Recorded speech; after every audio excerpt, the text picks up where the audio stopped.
Praise lord. దేవాతి దేవునికి వందనాలు. ప్రభు నామమున మీ అందరికీ నా ప్రత్యేకమైన వందనాలు, శుభాలు తెలియచేస్తున్నాను. ఈ దినము ఉపవాస ప్రార్థనా దినం 33వ రోజు.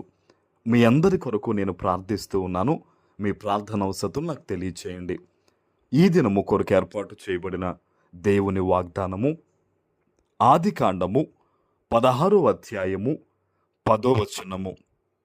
మరియు యెహోవా దూత, నీ సంతానమును నిశ్చయముగా విస్తరింపజేసేదను, అది లెక్కింప వీలు లేనంతగా విస్తారమగునని దానితో చెప్పెను.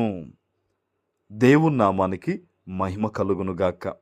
ఈ ఉదయకాల సమయంలో సర్వశక్తివంతుడైన నీ తండ్రి గొప్ప వాగ్దానాన్ని నీకు అందిస్తూ ఉన్నారు. ఆనాడు హాగరు సారమ్మ గారు బాధ పెడుతుందని పారిపోయినప్పుడు దేవుని దూత హాగరును ఎదుర్కొని ఈ మాట చెప్తున్నారు.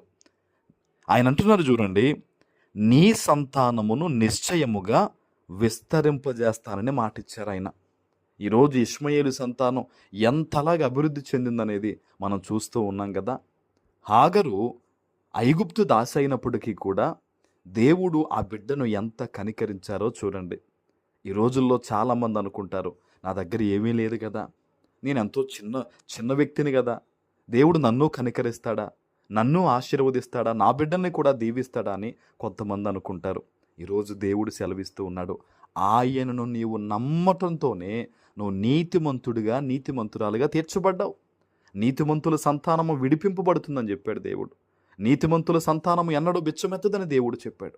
ఈరోజు ఎటువంటి పరిస్థితుల మధ్య ఏ ఆలోచన కలిగి ఏ వేదనతో ఏ బంధకాలతో నీవు ఉండి ఈ వాగ్దానం వింటున్నావో, ఆనాడు హాగరుతో చెప్పినది ఆ మాట వాగ్దానం ఏదైతే ఉందో నేను విస్తరింపజేస్తానన్నాడు.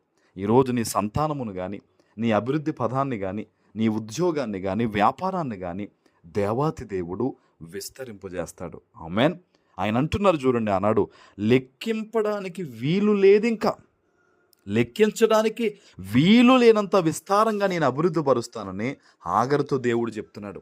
ఈరోజు నువ్వు అనుకోవచ్చు, అయ్యా నాకు ఈ చిన్న ఇల్లు ఇవ్వండి అయ్యా, ఈ చిన్న అప్పు తీర్చండి అయ్యా నువ్వు అనుకుంటున్నావు. కానీ నువ్వు ప్రభువు మీద నిజంగా విశ్వాసంతో ఆయన మీద ఆధారపడిపోయి ఆయన తట్టు చూస్తే నీకు వెలుగు కలగడంతో పాటు నువ్వు లెక్కించలేవు ఆశీర్వాదాన్ని, రాబో సంతోషకరమైన దినాల్ని ఇంకా నువ్వు లెక్కించలేవు. ఒకనాడు యోసేపు అంటాడు కదా, నా బిడ్డల విషయంలో ఆయన ఒక పేరు పెడతానని చెప్పాడు. ఏంటది? ఎఫ్రయిము, మనష్షే. ఆ తండ్రి ఇంటి వారిని మరిచానని, వేదన కలిగిన దేశంలో దేవుడు నన్ను హెచ్చించాడని తన బిడ్డలకు ఆ పేరు పెట్టాడు కదా. నువ్వు నిజంగా యోసేపు వంటి ఆ భక్తి కలిగి ఉంటే గనక నీ జీవితంలో కూడా ఎఫ్రయిము, మనష్షే అని పేర్లు పెట్టుకునే సందర్భాలు కూడా యేసు నామములో రాబోతూ ఉన్నాయి. హల్లెలూయా, ఆమేన్. నువ్వు దేవుణ్ణి నమ్మంతే, ఆయన మీద ఆధారపడంతే, నమ్మకంతో ప్రార్థన చేసుకో అంతే. నీ ఎదుట ఉన్న కష్టాన్ని బట్టి నువ్వు కృంగిపోవద్దు, అవసరాన్ని బాధలను బట్టి నువ్వు నలగొట్టబడద్దు. దేవుని మీద నమ్మకాన్ని కనపరచు, విశ్వాసంతో ఉండు.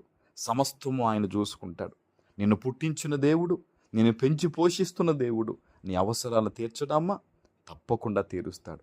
నమ్మకంతో ప్రార్థన చేయి, విశ్వాసంలో దిగజారిపోవద్దు. ఏదైతే హాగరును దేవుడు చూచాడో, హాగరుకు దేవుడు వాగ్దానం ఇచ్చి నెరవేర్చాడు, ఈరోజు నిన్ను, నీ కుటుంబాన్ని, నీ పరిస్థితులను చూచిన దేవుడు ఆయన ఇచ్చిన గొప్ప వాగ్దానాన్ని నీ పట్ల కూడా నెరవేరుస్తారు. ఆమేన్. ప్రార్థన చేసుకుందాం. పరిశుద్ధుడు అయిన మా తండ్రి, ప్రేమ కలిగిన ప్రభువా, మీకు స్తోత్రాలు. ఈ ఉదయకాల సమయంలో మీరు ఇచ్చిన గొప్ప వాగ్దానము ప్రతి బిడ్డ జీవితంలో నెరవేర్చి స్థిరపరచమని యేసు నామమున ప్రార్థిస్తున్నాను తండ్రి. ఆమేన్.